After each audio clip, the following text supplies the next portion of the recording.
E continuando com mais informe, não tem nada mais irritante que o que pegar de congestão de tráfego. Último ano, essa é para ver uma característica comum de no centro da cidade.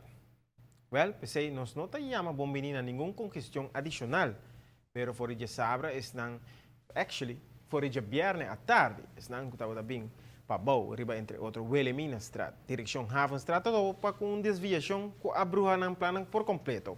Ora, nós queremos que seja para uma situação somente para fim de semana. Ele extende para o primeiro dia de semana e havia pesadelo entre outros para não começar a passar na altura de Plaza Daniel Leo. Barricada estava na ordem do dia. Nós descobrimos que a realizar um trabalho na altura de Renaissance Mall, do ano passado, nós atendemos que a direita de caminho gradualmente estava saca. Aparentemente, está de que tem água boa de caminho. Não deve na llovida nem inundação.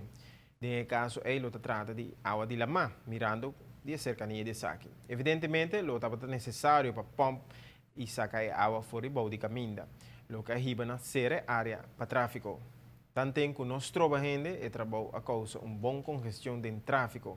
E até a noite ainda não aqui te barricada. Nós não temos informação se para amanhã é aqui o caso, mais. Consequentemente, se tem que passe da área de Plaza Daniel Leo, amanhã nós sugerimos o abocaia.